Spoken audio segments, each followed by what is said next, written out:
going to probably take a good chunk of this hour, obviously. We're going to talk about distribution storage tanks, mixing, and water quality. The reason I have science in the title of it, because generally people understand that tanks have a negative impact on water quality, but really don't understand how the hydraulics and why it happens. So therefore, methods to try to solve it, fix it, has sort of been, I call it the Clint Eastwood shoot from the hip method, right? Some work, some don't. We're way beyond that now. We've done a lot of the modeling that I'll show you in the last 10, 12 years. There's others who've been involved with modeling, CFD, scale model. I'll explain all that. We design and supply these mixing systems that are shown in the background. The first half of this presentation, I'm not talking about our company or our mixing system. It's all about the science of how the problem happens and how to fix it. And then when I talk about mixing systems, I'm not only going to talk about ours, I'm going to talk about all of them that you're pretty much going to see commercially available. Okay, obviously this is a big hot topic, a big issue nowadays, and the level of information varies from completely accurate to somewhat accurate to complete nonsense. Okay, this is just an outline. We'll talk about the types of tanks, 2 keys to improve water quality, 10 design goals for tanks. I'll introduce what CFD and scale modeling is, talk about the science of mixing, talk about sampling and monitoring, then passive and active mixing systems, and show you some different case studies throughout. Okay, these are the 4 style of water quality killers. Some call them THM generators. You probably have your own name for your tanks. You have rectangular tanks, circular tanks, elevated tanks, and standpipes. Let's say these are all 500,000 gallon tanks. Which one's the worst with regard to short circuiting, poor mixing, loss of residual, etc.? Any guesses? A lot of people say standpipes. I heard square. A lot of times you get all the answers. The answer is all of these can have problems with poor mixing, short circuiting inside. It's based on the volume of the tank, the diameter to depth ratios, the amount of volume turnover, and where the inlet and outlet pipes are. The configuration of the inlet and outlet has everything to do with mixing and water quality. Yes, yet it's an afterthought. Think about the tanks. For hydraulics, you can put the pipe anywhere in the tank you want to. It gets water in, and it gets water out. But that inlet pipe is what's responsible for mixing and water quality, and it's an afterthought. Okay? Is it realistic to think with an inlet pipe here coming into this tank that it would have the same water quality as the entire water volume throughout the tank? These can have stratification and different mixing characteristics in the horizontal direction a good bit. The corners of rectangular tanks knock out the circulation patterns. A lot of times you'll see sediment deposits in the corners. Okay, elevated tanks have obviously issues. This is probably one of the worst, which I'll get into this. And then standpipes. The analogy I use with a standpipe is if you can feel the temperature difference in a 12-foot swimming pool, the potential to feel in a 100-foot tall standpipe is that much greater. Okay, but all these can have issues with incomplete mixing, short circuiting, and water quality decay. There's 2 things that need to be done to improve water quality in tanks. One is to have them completely mixed. That's what nobody knew really how to do. Again, a lot of this research is 10, 12 years old. When you consider how long tanks have been around for hundreds of years, it's still relatively new. Okay, we're going to spend a lot of time on that. So they need to be mixed. And 2, you need to maximize the volume turnover. The turnover I'm talking about is, fluctuating the levels, get water in and getting water out. Volume turnover is what dictates water age. Mixing has nothing to do with it. The only thing mixing has to do with is if you don't have mixing, you can have a localized increase in water age inside the tank, which I'll explain. Okay, so the volume turnover, that's what tanks are designed to do in the first place. Right? They're out in the distribution system, typically at the top of the hydraulic grade line. During peak demand, obviously they draw, and typically at night they refill. So that's what they're designed to do. And like I said, from a water quality perspective, they have to. You have to do both of these. So for example, you can mix a tank all day long with a mixing system, a recirc pump, a mechanical mixer, but if you don't move water out and get new water in, all you're doing is mixing continually aging water. You're not solving anything. So there's a whole lot of hype out there that you're going to see that, spin a tank 24 hours a day, it's going to solve your problem. If you're not moving water in and out, it ain't going to solve anything. Okay, so you have to do both, is yes, mixing, but also volume turnover, because that's what dictates water age. These are two Water Research Foundation projects, just to give you an idea. This one's a 1999 document, and that one's 2000. These were the first really intensive look at distribution storage tanks, not clear wells, distribution tanks, to understand the mixing of water quality and how to preserve water quality in it. This one, they ran a lot of CFD models, scale models, did in situ tracer studies, sampling in tanks, etc. A real extensive look at tanks. And what they came up with, I'm just going to show you, and I'm going to use this as a guideline because it's a good guideline of 11 recommendations for distribution storage tanks. Has anybody seen these AWRF projects, by the way? Okay. Shows you how good they are at publicizing them, I guess, right? Okay, so these are recommendations. Achieve good mixing. Baffling should be avoided. Mixing is by a turbulent jet. Avoid stratification. Some of these are the master of the obvious things, right? Avoid stratification. Well, of course. Well, how do you do it? Okay, so that's where some of that stopped and we picked up. Mixing time is less than a fill time. Avoid certain inlet configurations. Standpipes are likely stratified. Minimize detention time. Include sampling ports. Monitor temperature and run CFD or scale models. I'm going to go through each one of these. I'm just not going to go in the order that they have them. So the first one we're going to talk about is minimize detention time. When you look at a tank, let's say this is a 30-foot deep tank. If you fluctuate it 3 feet and refill it every day, that's a 10% volume turnover. Okay, if you come in here at 10% up to the line over, you got 10-day average water age inside the tank. Okay, if it takes 3 days to get out to the tank and you're fluctuating at 10%, you're putting 10 days on top of it. This is what's important to understand water quality. You want to know where the residuals go and why the THM spike, etc. This is an inherent characteristic of tanks for your fire, your emergency storage, redundancy in the system. Again, it's a necessary thing to have it, but you got to understand the water quality impact. Okay, so if you fluctuate the tank 20%, so that 30-foot deep tank, you draw 6 feet and refill it every day, that's a 20% volume turnover. Now you have 5-day water age in it. Okay, 30%, 3.3 days, etc. Okay, so that's why volume turnover is just a lot of times just looking at your pump on, pump off set points and things like that you may be able to facilitate greater turnover to reduce water age. Okay, and I put some examples in here for you that I ran these models for. This is just a 1 million gallon tank. Just look at a simplified example. It draws 12 hours, refills 12 hours every day. Because I want to show you the water age impact and the water quality impact. So that's a 10% volume turnover in the tank, just up and down. There's 20%, right?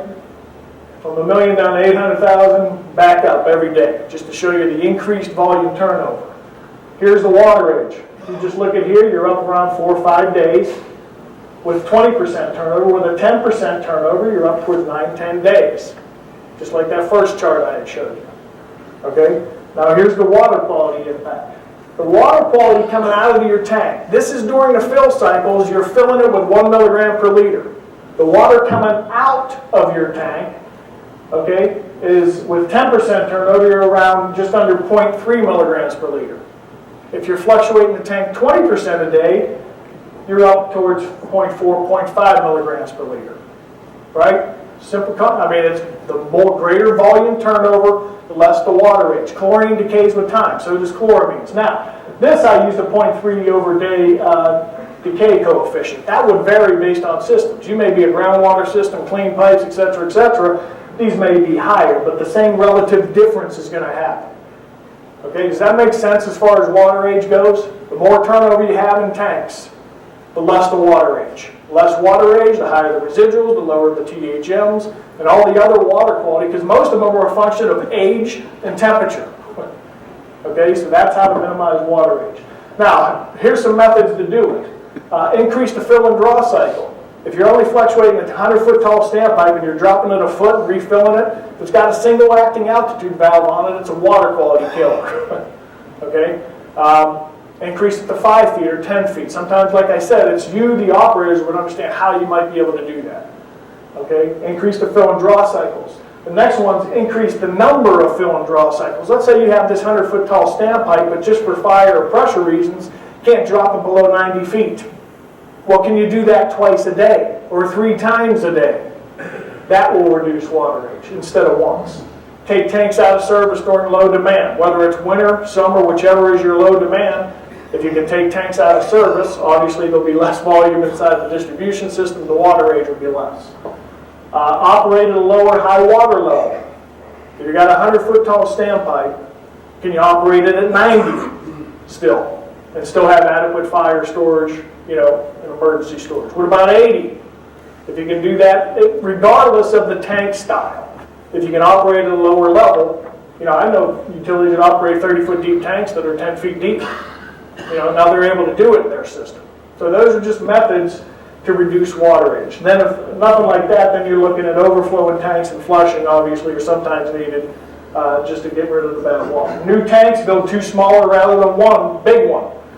Instead of 2 500s, instead of 1 million, build 2 500s. That way you can take 1 out of service. I've seen tanks built within tanks now, 2 concentric circles, that they can take the inner or the outer volume out. Okay, is another way to do it. And then consider the site location with respect to the demands and the source. Sometimes where you actually locate the tank, you don't have a choice a lot of times, right? But where that is with respect to the demands can improve water quality and facilitate turnover in tanks. Now let me introduce what CFD and scale modeling is if you haven't seen it. It stands for computational fluid dynamics. This is a finite element model. What you're looking at is, it looks like the tank, but it's actually the water volume. You filled with water and blew the tank away, now you're left with the water. It's broken up into hundreds of thousands of elements. You assign inlet flows, velocities, etc. And what you get out of the modeling are 2 useful things. These are velocity, contour, and vector. Okay? What you're looking at here is, this is a circular tank with an inlet here. The red area is the high velocity area. So what's that tell you this area is right here? That's the dead zone. That's right. Then the vectors, it's hard to see, especially in the back of the room. That'll tell you which direction the water's moving. Okay? This is one of the scientific methods used to start analyzing tanks. Because guess what? If we didn't have this, we got 100 people in the room. Everybody had their idea of what would be the best thing. Until you take a scientific approach to prove or disprove one person guesses just goes to the next one. Okay? This one's a simulated tracer. I set these models for tank to 0. Consider it's arbitrary. Consider 1 milligram per liter. Now I'm putting into the tank during the fill cycle. Now you can see how the new water is coming in mixing throughout the tank. Okay, so you can capture all this type of thing, the numerical data. I actually plot a lot of mixing statistics when we do. But again, that's introducing what CFD is. It's a computer model to analyze fluid dynamics, mixing in tanks. Okay, so that's one thing, because I'm going to be using this through the rest of the presentation. The other thing is we teamed up with Georgia Tech on another Water Research Foundation project called Physical Modeling of Mixing and Water Storage Tanks. These are scale models in a laboratory now down in Georgia Tech. So this is another scientific method used to analyze mixing. What you're looking at here, it's a rectangular tank with an inlet halfway through the water depth. Then we inject fluorescent dye into this inlet flow, and then this laser sheet scans through the model with 40 frames per second. Then there's a digital camera that captures each one of those slices for the duration of the experiment. So long story short, we capture the entire flow field here, okay, with this modeling technique. Okay, now what we modeled, hopefully I'm sure your water doesn't look like that Kermit green, right? That's the fluorescent dye, right? The laser fluoresces the dye. Then the digital camera captures the concentration. Okay, and I'll get back to this. Now just look at this, how this new water's coming in and mixing through the tank. I'll get back to that in a minute. We did circular tanks, rectangular tanks, standpipes. We analyzed single inlets. We also looked at the effect of multiple ports. We said, all right, if we spread the momentum through the tank, does it make a difference? Okay, and we also studied the effect of temperature. Now you see how this water is moving through here? That's during the fill cycle. Now, see what this started to happen? It started to sink. Anybody know why? Cooling up. Cooling off. It's colder water coming into the tank. Very good. Colder water is denser, therefore it's negatively buoyant, so it sinks. That is the single most reason why storage tanks stratify in summer. Guess what? That single inlet pipe isn't designed for mixing. So that water coming in summer is colder, so it sinks. Okay, we'll get into that a good bit. So that's just showing you the scale model. Achieve good mixing. which I'll get into in a minute. Short circuiting is relatively easy to understand. Is the last water you put into a tank is the first water you're pulling out. Okay, the idea of short circuiting is pretty well understood. The reason it's twofold. Number one, not all the water's getting mixed. And two, you're not getting the oldest water out of the tank. That's the localized increase in water age inside the tank I was talking about. That's what short circuiting is. If a tank's mixed, it can't short circuit. Okay, so that's what happens. So in other words, you could be fluctuating the tank 20% and think you have 5-day water age in it. You could have 5-week or 5-month-old water in that tank, okay, due to short circuit. All right, some states now mandate at least separate inlet and outlet pipes, if not mixing systems. I don't think Minnesota's one. Is that correct? Anybody know off the top of their head? Okay. All right, now, here's one thing. Like I said, there's a lot of good intentioned information out there that may be not very accurate. If this room is our storage tank and the inlet pipe is here, where would you put the outlet pipe? Get it as far away as you can get it from the inlet, which makes a lot of intuitive sense, right? Almost every case, that's the wrong place to put it. If you look at this model here, here's the circular reservoir with an inlet here, okay? Conventional wisdom would say put the outlet pipe on the opposite side of the tank, right? Now when you look at that model, is that the right place to put it? No. It's not where the mixing happens last. If you were designing this to minimize short circuit, you'd have an outlet there and an outlet here. Now the saving grace is, this fill cycle is long enough, it'll mix the entire water volume. And when it's mixed, the outlet pipe location is irrelevant. It doesn't matter where it is. If it doesn't mix, it's absolutely critical. Okay, so that's why the focus needs to be on mixing the tank. The way mixing happens inside of a tank, the beautiful thing about storage tank is you already got an energy source, right? The pumps are already going to be designed to get the tank back to high water level. And you have to, it's designed to fluctuate. You have to fluctuate it for water age. And the pumps are, whether they're right next to the tank or 100 miles away, they're already designed to get the tank back to high water level. You already have an energy source. During that fill cycle, you have a turbulent jet coming into the tank that's at zero velocity. So that velocity difference between the jet and the tank water leads to entrainment, where the jet's pumped into the tank water and vice versa. As that jet moves away from the port, that's an area of very rapid mixing. The bulk of the mixing happens because you're in a closed geometry here. Okay, just from this, in this example, it's a circular reservoir with a bottom inlet. That water comes up, hits the surface, spreads along the surface, down the walls, along the floor, and feeds back into the inlet. So circulation patterns develop out throughout the entire tank just from the flow coming into it. Okay, the goal is to be filling it for long enough to make sure it's mixed. The problem was, as of 10, 12 years ago, nobody really knew how to do that. Okay, so that's how mixing happens inside of the tank. Now, it can be dampened by the temperature differences, which I'll get into. So this is something, like I said, I'm going to talk about baffling real quick. Some people think, okay, I got baffles in my clear well, I'll put them out in my distribution tanks. Okay, baffles actually inhibit mixing.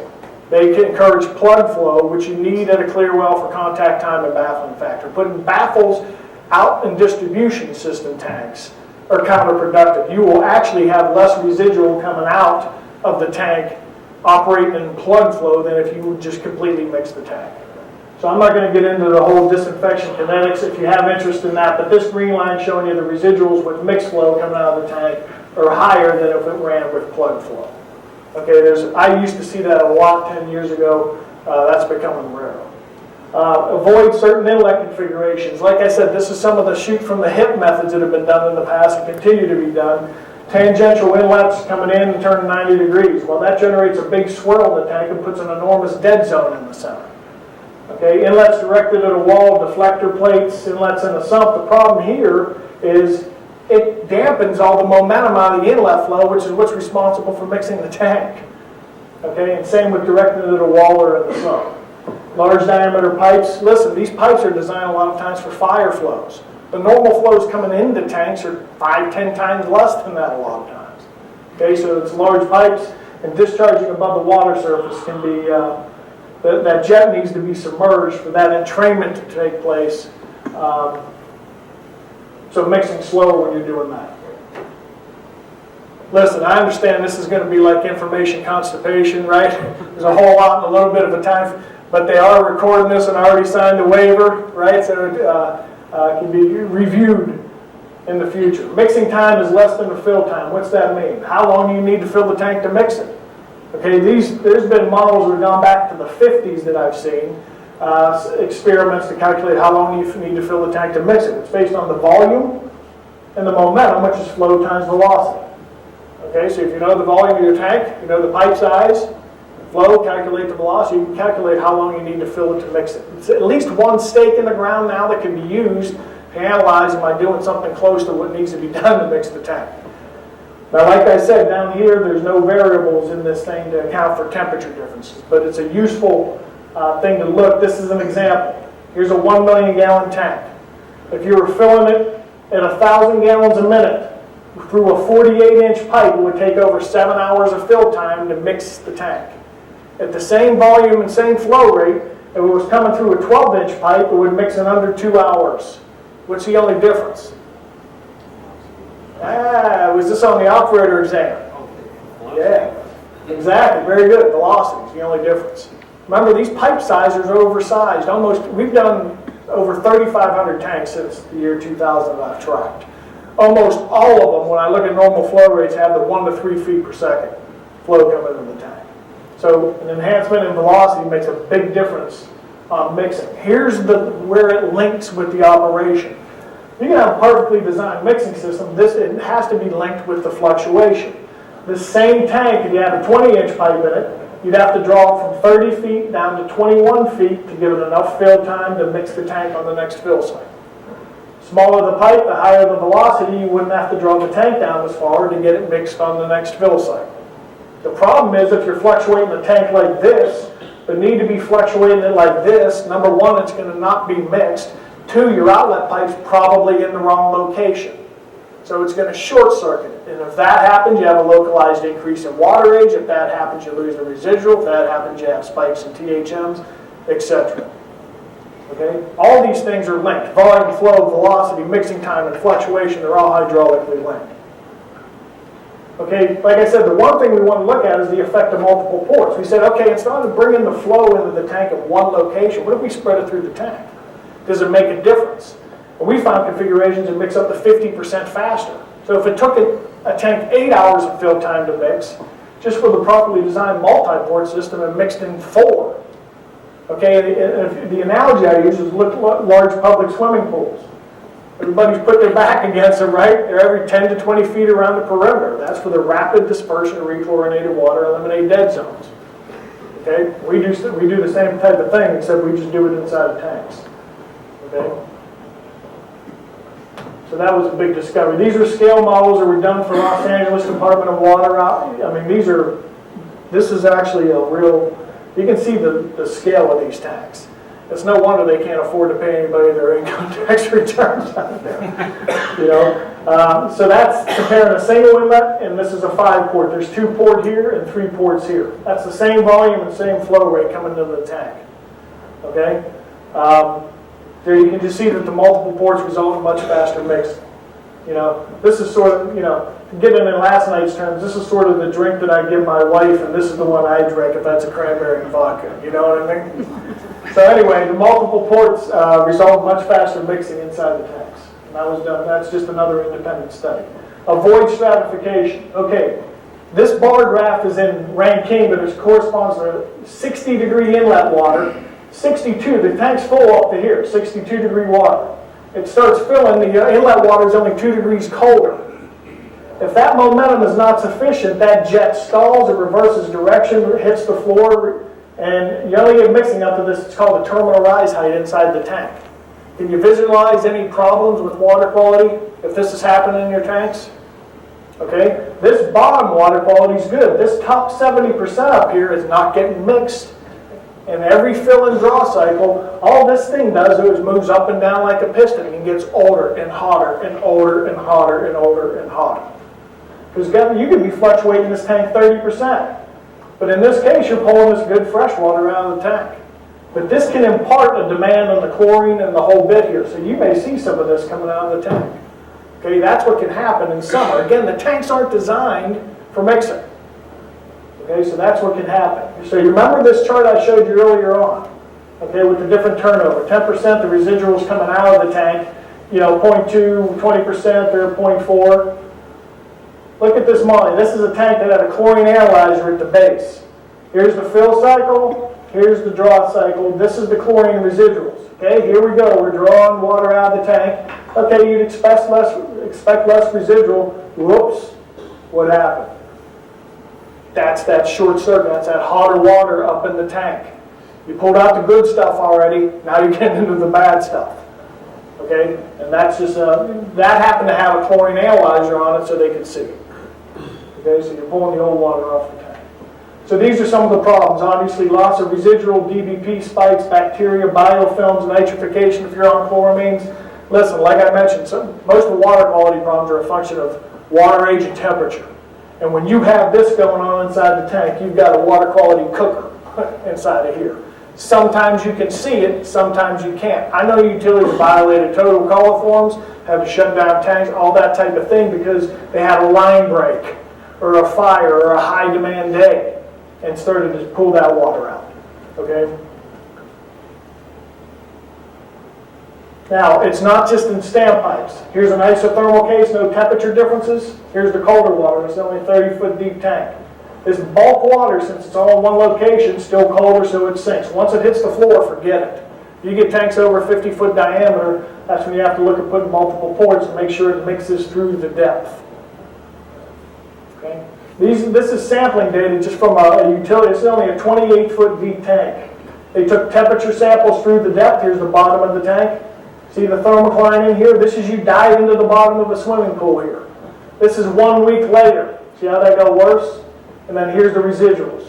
Basically above the bottom 10 feet, they didn't have any residual left inside the tank. And the only way they knew it is because they were sampling inside of it. Talking about free chlorine systems and THMs and this and that type of thing. This is a utility in Vermont. They had a standpipe, they were taking them out of service, and they were taking samples, it was coming down. So this hours corresponds to increasing depth. So here's the red line, hotter water towards the top. Here's the residual, lower residuals towards the top. And see THMs here, 50 down at the bottom. Up here, we're dangerously close to a stage 2 violation because it's not getting mixed and you're not getting it out of the tank. Any mixing system that works is going to flatline all of it. It's going to be the same temperature, the same residual, same THM, same everything. Okay? And these are from the scale modeling from Georgia Tech. It just shows it in greater detail. Again, colder water in a ground level tank, water comes up, sinks. See, there's no momentum through here. So you can see that cake layering effect inside of ground tanks. Okay? Now, note, you could put the outlet pipe there. It would not make one bit of difference. Forget about relocating the outlet pipe. Because in this case, if this has happened, it's not going to do anything. The focus needs to be on the inlet and the mixing system to make sure that mixing happens inside the tank. The other thing we found with the multiple ports is not only did it result in faster mixing, but in these summer cases, see, these jets are still being bent downwards. We can calculate how high those jets are going to rise. So by spreading the momentum through the tank and making sure the jets reach the surface, this was able to achieve complete mixing when that stratified the tank. Okay, so when you do mixing and take care of water quality and mixing in tanks, this is just a simple schematic. A lot of utilities have been able to optimize their distribution systems. Okay, if this is imparting a chlorine demand and you're seeing low residuals, maybe you had to use more residual here or you're spiking out in the distribution system or what have you. By taking care of these problems, a lot of utilities have been able to maintain higher residuals, which may let them use less disinfectant or boost out in the system or what have you. And the inverse relationship happens for THMs. Okay, so it's not just in the tank itself, but it's positive results throughout the entire distribution system. Okay, about sampling ports, just to show you, if you don't have these in tanks, this is something to consider. This is a simple low 3 lines, low, mid, and high. Now it could come out to a NEMA enclosure on the tank or in the valve vault or a shed, what have you. Some even hook them up to continuous chlorine analyzers. Okay, a 1 million gallon tank holds the same volume as 32 miles of 12-inch pipe. That sample at the inlet and outlet pipe is not indicative of the water quality inside the tank, even if it's completely mixed. If you remember back to the volume turnover, unless you're drawing the tank empty and refilling it, then that sample at the inlet and outlet pipe is accurate for the entire volume. Okay? So this is something to consider. If you have roof supports, you can run them into different locations. Now you can at least get representative samples at different depths throughout the tank. Now I've had guys tell me, I don't want to know what's inside. Hey man, that's up to you. You know, they never lived near that tank coincidentally, right? But anyway, that's something to think about.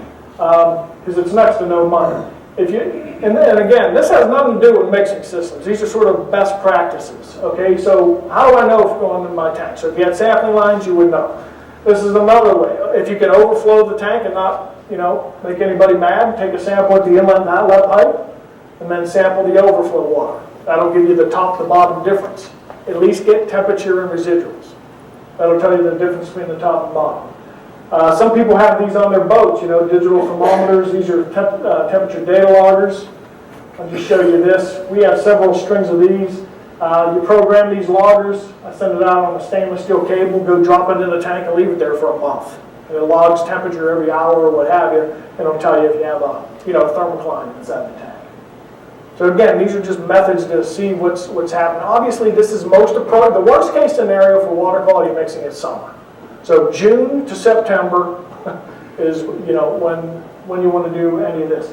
If you have ROVs and divers, ROVs, almost all of them have temperature probes on them. So you can read, even watching the video as they descend, what the temperature variance is. If there happens to be divers, a lot of times they can feel a thermocline or even see it. It's like putting glasses on and off if it's severe enough. If they're in the tank anyway, have them notate, if they feel a thermocline. I even had a utility 2 months ago in Texas had divers going into a tank and said, give them sample bottles.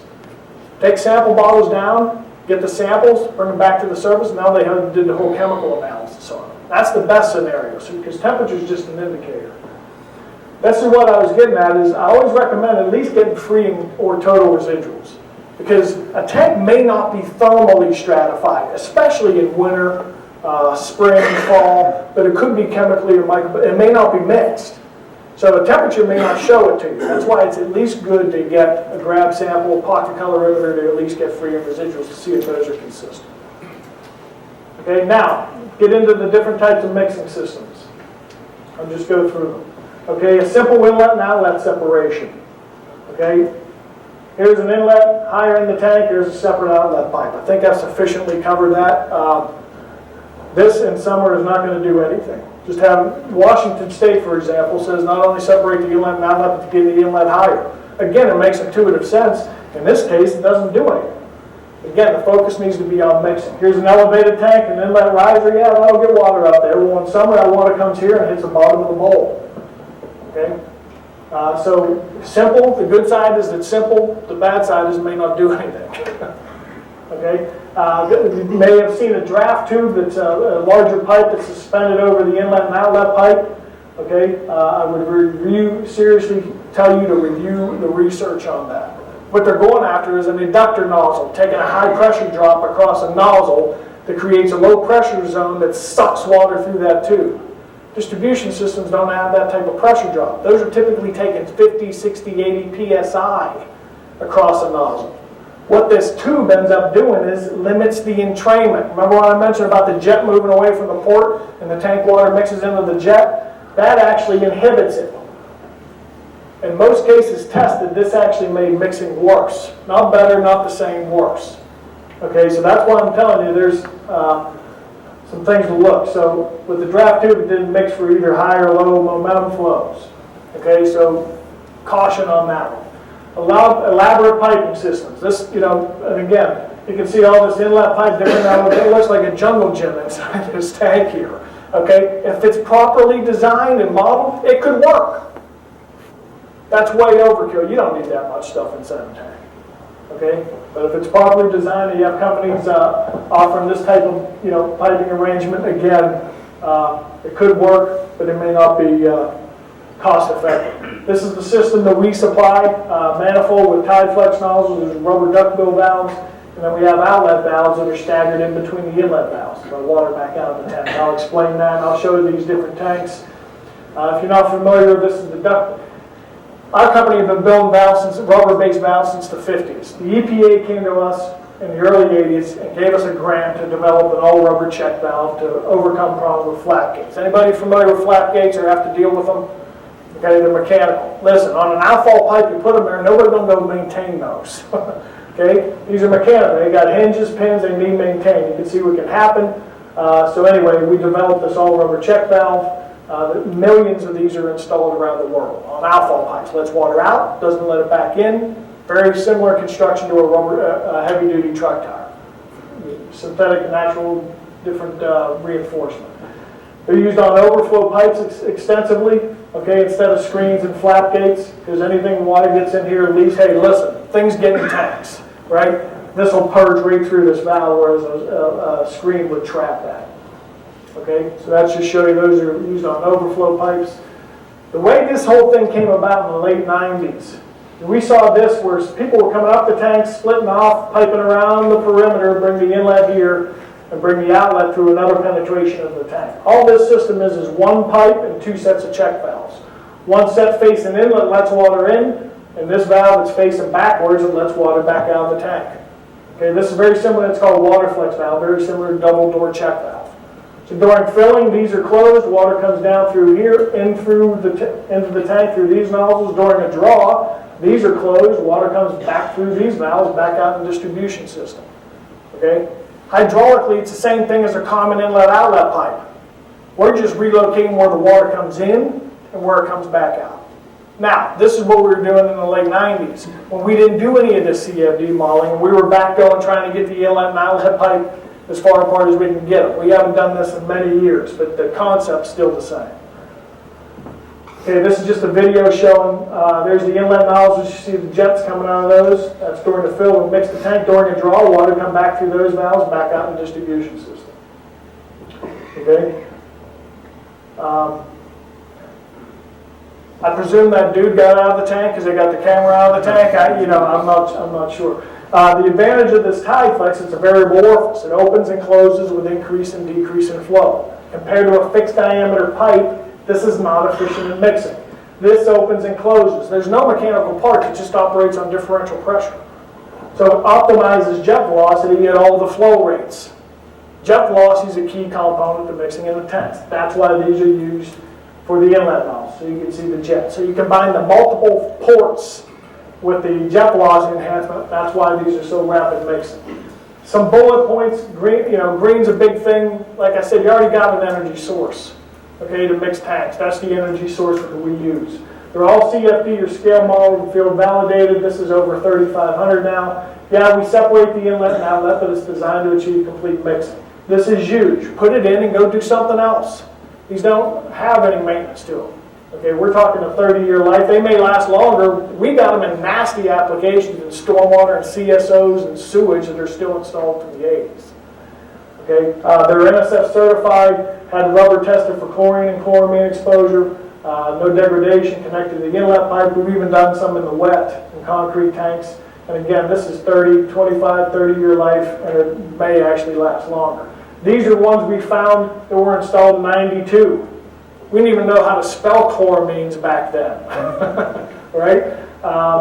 And these are still installed. They're still installed 20 years after they've been installed in that tank. That's up in British Columbia. So this shows the progressive modeling. Once we started getting into this in the early 2000s, people like you asked us questions. Well, what do we do? 1 valve, 2, 10, with elevation. That's when we invested CFD. You can't BS your way through everything, right? You had to have a scientific approach. So that's when we started modeling. Remember that 2 inlets I showed you on that sketch? We said, oh, we got this dead zone. Let's put inlets here to mix that area, not at the tail end of the fill cycle, but when it starts filling. We don't even do that configuration anymore because we identify more optimal ones than that. This is busy, but it's a mixing analysis. I'll just blow up the parts that count. We calculate, look at the different flow rates. We calculate how long you need to fill it, and then we tell you how far you need to draw it down to make sure it's completely mixed on the next fill cycle. And it's all based on the research that I just showed you, all the CFD and scale modeling. So for every tank, we provide a mixing and water age analysis. Okay, that's just a graphical version of the same thing. Go out down this far, it'll be mixed when you refill. This is not, we're beyond guess and hope anymore. Okay? And then this is the water age analysis. This is what they're fluctuating at, 4 feet, 14.3, there's your average water age, 7 days. And the mixing system, okay, they can do it as little as 3.2 feet and still mix it. Then here's the check. Will it mix it based on how they're fluctuating? Yes or no? There's no getting around this. We can tell you it'll mix the tank passively or not. If not, we can redesign it. You can look and see if you can increase turnover, or you can actually look at a recirc pump, which I'll show you. So this, I'm just going to show you some different, what they look like in different tanks and a couple case studies. Again, this is what we do now in the different circular tanks. Okay, multiple inlet nozzles. From all that CFD and scale modeling, the outlet valves are staggered in between it. This is a utility that samples not only at 3 different depths, but 3 different quadrants. You can see temperatures here, residuals. See, they're up over 2 parts per million now. Remember I talked about optimization? They kept seeing those sinks. Remember the elevated tank I showed you bombed out? The residuals? If they were having that problem, now they can optimize their system. They took care of the issue in the tanks. Now maybe they can use less disinfectant and operate this at a 1.5 or a part or what have you. See, that's where the optimization can come in by taking care of tanks. These are alternate methods of active mixing. Okay, this one's PAX, a submersible mixer on a tripod put in the middle of the tank with power control boxes, electrical boxes outside. This is solar bead that floats on the surface. Solar panel feeds power, another draft tube to the bottom. There's air bubblers. This is your conventional submersible mixer, large impeller mixers. And this is one, like I said, that you can take, if you need it, active mixer, you can take our system, which is a passive system, and use a recirc pump. And the advantage of this is the recirc pump's out in the valve vault that you can inspect and maintain instead of being inside the tank. Okay? Here's what I'm going to tell you. If any of these are properly designed, they're going to mix a tank. If you put enough horsepower in a propeller and it's sized right, it should mix a tank. Now, I've told people you could stick your 9.9 Evinrude inside the tank and let her rip, and you could probably mix the tank. Now, the water quality may not be very good. You know what I mean? People be saying, "Well, man, this water tastes like my boat." Right? But anyway, so that's, you're not going to hear this slant from me. If they're designed right and they got enough horsepower in the propeller to mix the tank. The only thing you got to consider, you got mechanical components now inside the tank here that need to be maintained and inspected. Okay? So what they do is add another energy source into the tank to mix it, whether it's solar, electric, battery, whatever. They add another energy source to mix it. Like I said, you already have one. The tanks need to fluctuate. And the pumps are already designed to get the tank back to high water level. The problem is the single inlet pipes struggle to mix tanks. You put a properly designed system with the energy source, you can mix the tanks. Okay? And like I said, this is just showing you that recirc pump scenario. The other thing that can be done if you have tanks that have low turnover. Like I told you, you can have low turnover tanks. You can spin it all day long. You're not going to solve the water quality problem if it's due to water age. Another thing this pump can be used for, let's say you're hydraulically trapped, just can't move a tank. Instead of pumping and recircling back into the tank, pump around the altitude valve and force the tank to draw down. And then cut it off and let the tank refill. Now you can address both, mixing and volume turnover. Okay? That's just a schematic. We don't need to spend time. Now you can do chemical injection too. That can all be done in the valve vault or what have you. Okay? If you need it. Okay, so elevated tanks, again, I'm just showing you what they look like in different tanks, spheres, composites, hydropillars, multiple inlet nozzles, outlet valves. So the concept's always the same. If you have tanks that already have a separate outlet pipe, we just put the inlet manifold in with the nozzles to do the mixing. You can keep your separate outlet pipe. You just wouldn't need these outlet valves on the system. Okay, this is a good case study. This is a 2 million gallon tank that put that mixing system I just showed you in it. They have a 1.5 million gallon tank without a mixing system in it. They have low, mid, and high sampling lines in the tank that come down to continuous chlorine analyzers. Okay, this is for the entire month of August, so this is a perfect worst case scenario in Texas. Okay, there's the tank without, and this is residuals. There's the tank without the mixing system. See this wild variation. Okay, that's what happened because the tank's not mixed. During the draw cycle, you pull the old water out, and that's where you see these bombed out residuals here. Here's the 2 million gallon tank with the mixing system in it. Okay, and you can see that's been eliminated. Okay, again, back to optimization. You get this tank operating like this one. Now maybe you can use less disinfectant, not boost out the system, what have you. Opens up opportunities for optimizing the distribution system. Okay, multi-leg elevated tanks are probably one of the worst, even worse than standpipes, as far as that goes. If they haven't seen this, that's a person. That pipe may be a 12-inch pipe coming into the bottom of this wet riser, and that could be a 4-foot, 6-foot, 8-foot diameter wet riser. The problem is, if you got 12-inch flow coming into a 48-inch wet riser, you just knocked the velocity down by a 16th. You just killed the energy source and choose to mix the tank. Okay, so that's what can happen in these. There is no momentum here. You get a little colder water, that just water just pools at the bottom. So here we have the outlet valve. We want a vertical riser up inside the wet riser. The wet riser is still wet. Okay, we get the inlet nozzles up inside the tank, and the outlet valves down at the bottom. Let the water back out of the tank. Okay, this is just more case studies. You know, this utility in Greenwood, South Carolina has low, mid, and high sampling lines. And again, I didn't plot this, but you can look at any hot months. They take temperature, total residuals, pH, and those are all consistent throughout the year. Okay, standpipes. When you get tanks that are over, say, 35, 40 foot deep, you got to get the inlet nozzles higher in the tank to make sure it reaches the surface. Okay, you see this? That's in a standpipe here. We found with our AWRF project, generally speaking, standpipes take 50% longer to mix than ground level tanks. We found in this scenario during summer, when you get this designed correctly, that actually mixes faster than ground tanks because there's two forms of mixing. One's from the momentum, and the second thing is that negatively buoyant water is actually accelerating through the water depth now. Okay? So again, same concept, multiple nozzles, the Tideflex nozzles, variable orifice, and the outlet valves at the bottom. And that's just a video showing you, it happens to be a bolted tank, the inlet nozzle during the fill cycle. Okay, and when they pan over, you'll see the outlet valves at the bottom of the tank. And that lets water back out. During fill, those are closed, water fills through there, mixes the tank. During the draw, water back through here, back out of the distribution system. So there's a whole lot of mixing of science and modeling that goes into designing the tanks, but you can see when you put them in and understand how they operate, it isn't all that difficult.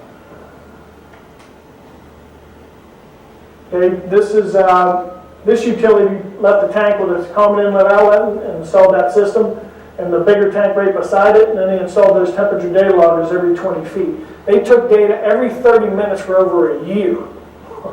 You want to talk about information constipation? They had it. Excel wouldn't even handle all the data. Okay, so this is July. In this case, this is depth.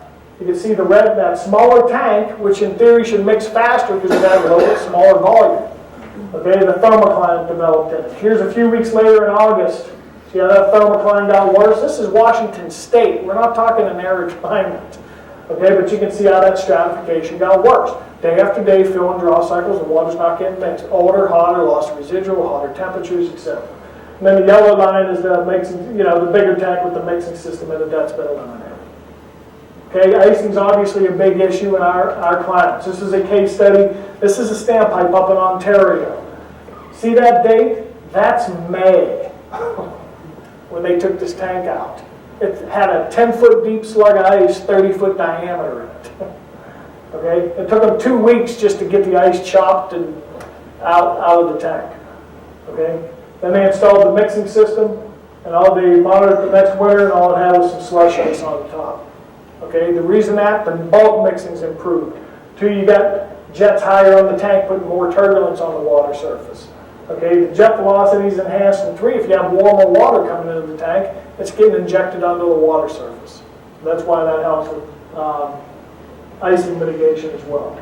So when we do a design, that just shows you, not that you can read any of this. Like I said, there's no cookie cutter for a 250,000 gallon tank. There's no cookie cutter system. It's custom designed for every system based on your flows and how you're going to fluctuate the tank. So if you got tanks that are on SCADA, I can even use that data, level timestamp, calculate all the flows, the turnover, run the whole report. So you get a mixing analysis, water age analysis. We send the drawings and the spec. Okay. Okay, now one thing, since I got a little bit of time, I just want to show you.